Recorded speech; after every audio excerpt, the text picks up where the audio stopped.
बिहार में दलितों के बाद सबसे ज्यादा गरीबी, बदहाली, फटेहाली किसकी है? मुसलमानों की है। इनकी इतनी दुर्दशा क्यों है? बाकी ये लोग से जिसको खड़ा कराइएगा तो मुसलमान कहेगा भैया हम लोग को सब ने ठग लिया, हमको कांग्रेस ने ठगा, हमको राजद ने ठगा, हमको भाजपा परेशान कर रही है।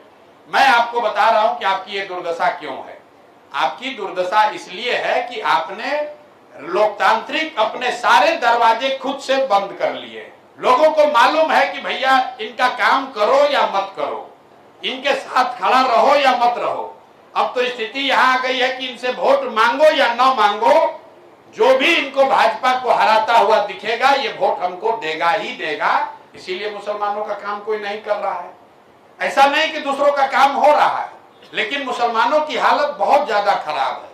मैं अपने अनुभव से आपको बता रहा हूं। पदयात्रा के दौरान हमने ये देखा कि जो मुसलमानों के बड़े गांव है, आप जाकर जहानाबाद में भी देख लीजिएगा, जो मुसलमानों के ऐसे गांव जहां उनकी आबादी 3000 से ज्यादा है, उन गांवों की हालत सबसे ज्यादा खराब है।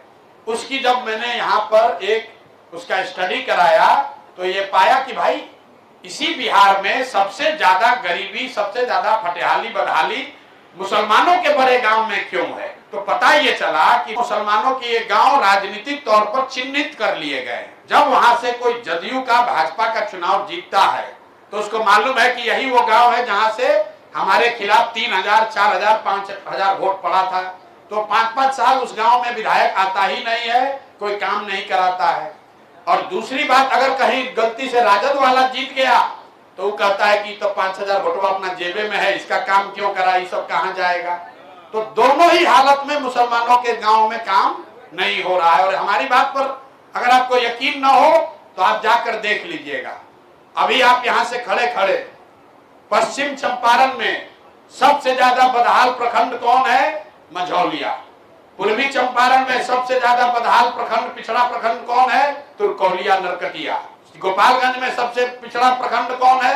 मुसलमानों की आबादी वाला जो सबसे बड़ा बरौली है, वो सबसे पिछड़ा प्रखंड है। मधुबनी में, दरभंगा में, सिवान में, छपरा में, आंख बंद करके सीतामढ़ी में जाइए, सबसे पिछड़ा प्रखंड कौन है? बरगेनिया।